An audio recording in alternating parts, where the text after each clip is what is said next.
श्री गणेशाय नमो नमः। सरस्वती नमस्तुभ्यं वरदे कामरूपिणी विद्यारंभम करिष्यामि सिद्धिर्भवतु मे सदा।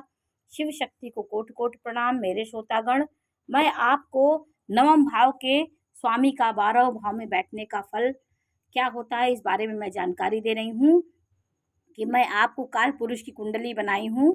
काल पुरुष की कुंडली बनाकर मैंने प्रत्येक ग्रह के स्वामियों को भी लिख लिया है कि देखिए, मेष राशि का स्वामी मंगल होता है, वृष राशि का स्वामी गुरु होता है, मिथुन राशि का स्वामी बुध होता है, और 5 नंबर की राशि सिंह राशि का सूर्य स्वामी होता है, 6 नंबर की राशि का स्वामी बुध होता है, और 7 नंबर की स्वामी का स्वामी शुक्र होता है, 8 नंबर की स्वामी मंगल होता है, 9 नंबर के गुरु होते हैं। तो नवमेश जो होता है आपका कौन है, आपके नवमेश का नवम का स्वामी कौन है, इसको आपको देखना है। इसलिए मैंने स्वामियों को लिख दिया है। आप इसको जान सकते हैं कि ये मेरे नवम भाव का स्वामी कौन है। काल पुरुष की मैंने प्रथम कुंडली बना के बताया है, तो नवम भाव का स्वामी गुरु हुआ। 9 राशि यहाँ पे आई, इसका स्वामी गुरु होता है। धनु राशि होती है, ये अग्नि तत्व राशि होती है, और ये भाग्य का स्वामी गुरु होता है। गुरु हमारे कई भावों का कारक होता है।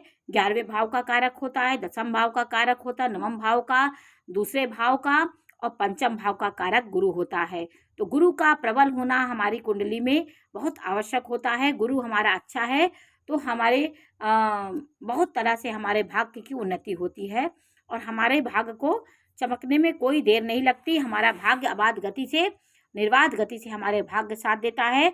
शुक्र और गुरु की स्थिति हमारे सांसारिक सुख को देने वाला, और भाग्य का स्वामी गुरु होता है।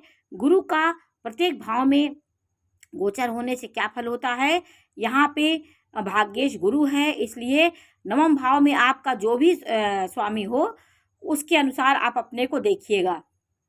तो आपका नवम भाव का स्वामी यहाँ गुरु है, तो वो नवम भाव का स्वामी यदि प्रथम भाव में बैठेगा तो क्या फल होगा। आपके नवम भाव का स्वामी नीच का ना हो, आपका शत्रु राशि का ना हो, अस्त ना हो, और 6, 8, 12 में ना हो, तो आपका भाग्य अच्छा होता है। कहीं ना कहीं आपका भाग्य अच्छा होगा। आपका भाग्य नीच का ना होने चाहिए। आपका नवम भाव का स्वामी नीच का हुआ तो आपके भाग्य को बढ़ने में बहुत समय लगेगा। आपके भाग्योन्नति बहुत देर से होगी, और आप जब टूट जाएंगे, निराश हो जाएंगे, तब आपका भाग्य होगा। आपको भाग्य का साथ नहीं मिल पाता। यदि नीच का आपका हो गया, भाग्य अस्त हो गया, तो आपको शत्रु राशि का हो गया, तो आपको भाग्य को बढ़ाने में बहुत समय लगता है, परेशानियों का सामना करना पड़ता है। भाग्येश यदि यहाँ पे भाग्येश गुरु है, नौ का स्वामी गुरु होता है, इस वो प्रथम भाव में होगा, तो क्या होगा, आपका नवमेश कोई भी हो सकता है। यहाँ पे आप देखिए, आपका 7 नंबर, 8 नंबर, 10 नंबर, यहाँ से आप गिनेंगे 1, 2, 3, 4, 5, 6, 7, 8, 9। तो यहाँ पे आपका कौन सी संख्या है, इसको आपको देखना है। और जो मैं ये बता रही हूँ प्रथम भाव से लेकर 12वें भाव में उपस्थिति का, या आप अपने भाग्य से भी इसको जोड़ सकते हैं।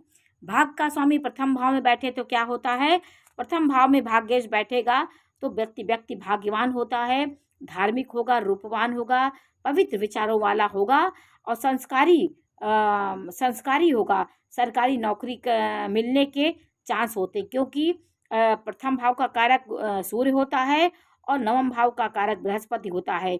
दोनों आपको, यदि आपका संयोग होता है, एक दूसरे का राशि परिवर्तन हो जाए, यहाँ का स्वामी यहाँ में और गुरु का प्रथम भाव का स्वामी नवम में, नवम भाव का इसमें हो जाए, तो आपका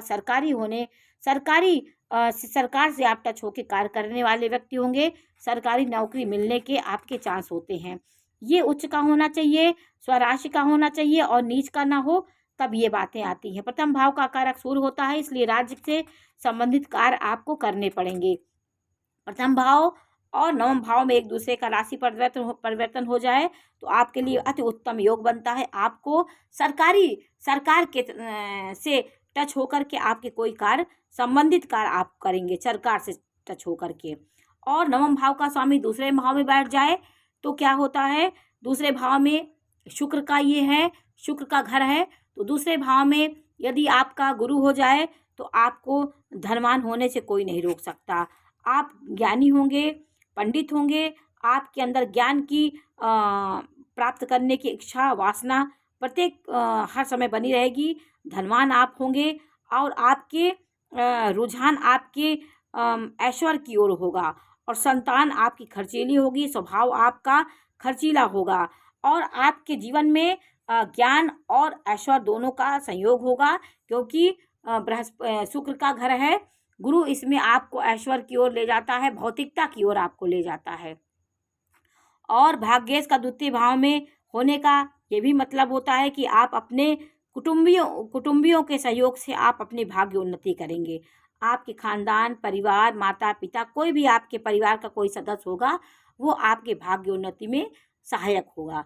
और तीसरे भाव में यदि आपका भाग्येश बैठा है तो आप रूपवान, चरित्रवान, भाई बंधुओं का आपको सुख मिलेगा, अच्छे कार्य की वजह से आपको सम्मान मिलेगा, अच्छे सुख चैन की जिंदगी आप जिएंगे। कहीं ना कहीं आपके छोटे भाई बहनों का संपर्क आपके जीवन में बना रहता है, आप उनके जरिए अपने भाग्य की उन्नति करेंगे। जैसे भाई बहनों को लेकर के कोई आप कार्य करना चाहे तो आपको सहयोग करेंगे, तो ये आपके और पराक्रम आपका भाग्य का साथ देगा। आप पराक्रमी होंगे, आपके पराक्रम आपके भाग्य को बढ़ाने वाला होगा, आप पराक्रमी होंगे। चौथे भाव में यदि भाग्येश होगा तो आप वाहन सुख, माता पिता का सुख भक्त होंगे, अपने माता पिता के भक्त होंगे और भूमि भवन का सुख आप बहुत आसानी से प्राप्त करेंगे। आपको बड़े घर का योग होगा, क्योंकि आपको भाग्य आपका सुख भाव में बैठा हुआ, आपके भूमि भवन में ही आपका भाग्य छिपा हुआ है। आपकी कहीं ना कहीं जनता के बीच आपका भाग्य विजयोदय होगा, आपके घर के ही कुटुंब के लोग आपके भाग्य को बढ़ाने वाले होंगे, आप सुख से भाग्य प्राप्त करेंगे। तो चौथे भाव में आपका भाग्य चला गया हो तो आपके लिए अति उत्तम संयोग होता है। आप हर प्रकार के सुख को प्राप्त करने वाले, भूमि भवन का सुख प्राप्त करने वाले व्यक्ति होंगे। भाग्येश यदि पंचम भाव में बैठा होगा तो आपको संतान से सुख मिलेगा, आपकी संतान आज्ञाकारी होगी और आपकी जुबान मीठी मधुर होगी।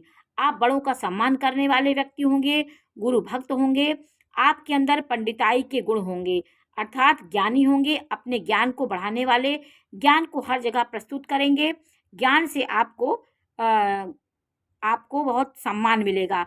भाग का स्वामी बृहस्पति होता है, इस कारक भाग्य भाव का कारक बृहस्पति होता है और पंचम भाव का स्वामी बृहस्पति हो जाता है। वहाँ पे बैठना ये अपने आप में एक बहुत अच्छा संयोग होता है। आप ज्ञान से ज्ञान को बढ़ाने वाले, आपका ज्ञान प्राप्त करने में आप सबसे आगे रहेंगे।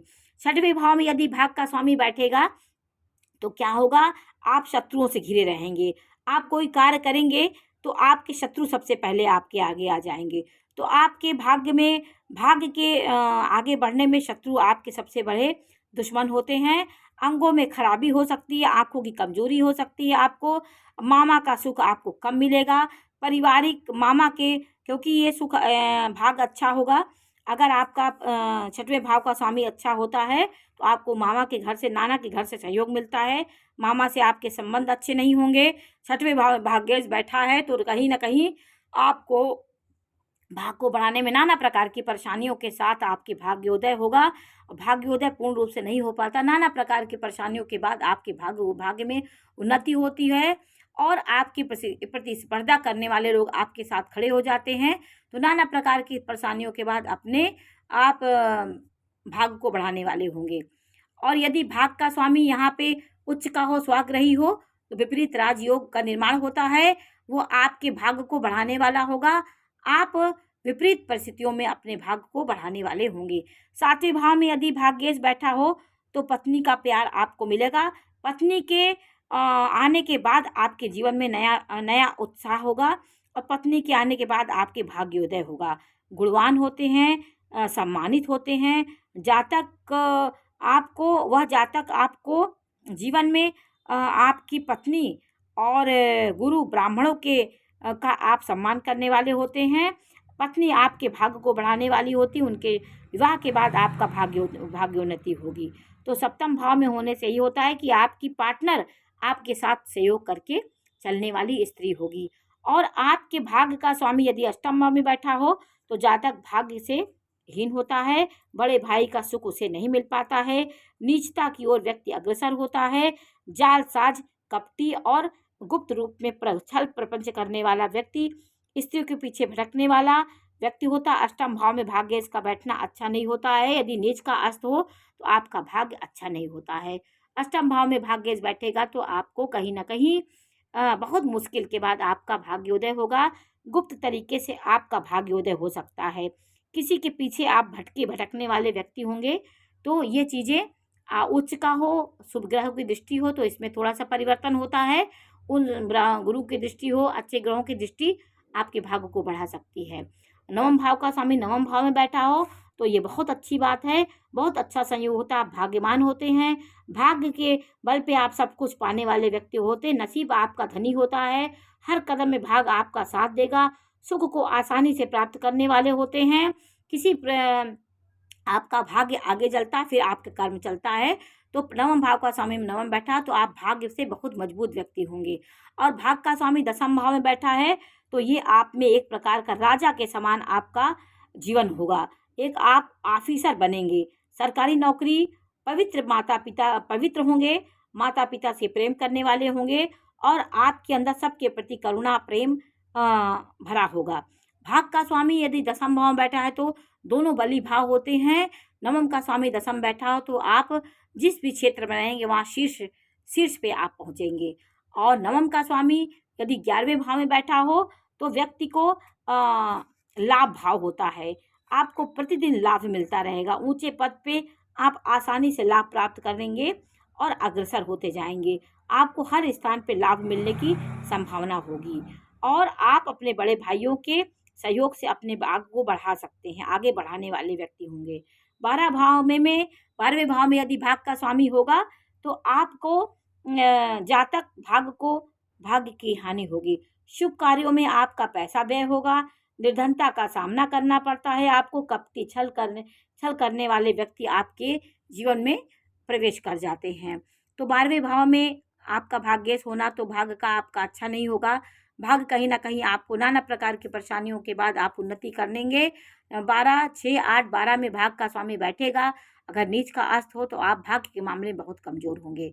तो यहाँ पे गुरु भाग्येश हुआ, क्योंकि काल पुरुष की कुंडली है तो भाग्येश गुरु हुआ। इसलिए या अगर यहाँ पे यहाँ पे 2 राशि होती तब भी आपका यहाँ पे मीन राशि वहाँ 10 नंबर होता, यहाँ पे 2 नंबर होता तो यहाँ 10 नंबर होता।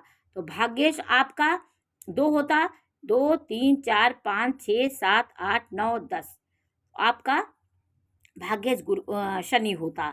और 3 नंबर तो भाग्येश आपका कुंभ होगा, वो भी होगा। ऐसे करके आप इसको देख सकते हैं कि आपकी लग्न कौन सी है और नवम भाव में कौन सा ग्रह बैठा है। ग्रह के स्वामी मैंने बता दिया है। पहले का मंगल, दूसरे का शुक्र, तीसरे का बुध, चौथे का चंद्रमा, 5वें का सूर्य, 6वीं राशि जो आती है इसका स्वामी बुध होता है, 7वें का शुक्र, 8वें का मंगल और 9वें का गुरु होता है, 10वें का शनि होता है, 11वें का शनि होता है, 12वें का 12 जो नंबर होती है उसका गुरु होता है। तो आपका भाग्येश कौन है, उससे आप जो मैंने इसको प्रेडिक्शन दिया है ये आपके ऊपर भी लागू हो सकता है, आपका कोई भी भाग्येश हो सकता है। तो आज मैंने आपको नवम भाव के प्रत्येक भाव में उपस्थिति के बारे में जानकारी दी। आपका भाग्येश कौन है इसे आप अपनी कुंडली में इसको देख सकते हैं। तो आपको मैंने नवमेश की 12 भाव में बैठने के बारे में जानकारी दी। आपको ये जानकारी कैसी लगी हमें अवश्य बताइए। हमारे चैनल को लाइक करिए, सब्सक्राइब करिए। मैं इसी प्रकार के हर एक प्रत्येक ग्रहों के बारे में आपको जानकारी दूंगी। हर एक भाव के स्वामी कहाँ बैठे हैं इस बारे में मैं आपको जानकारी दूंगी। आपका भाग्य कैसा होगा इस बारे में जानकारी दूंगी। तो आज मैंने इसकी जानकारी दी, आपको ये कैसा लगा ये कमेंट्स करके बताइए और मेरे चैनल को लाइक करिए, सब्सक्राइब करिए। इसी प्रकार की जानकारी मैं देती रहूँगी। नमस्कार।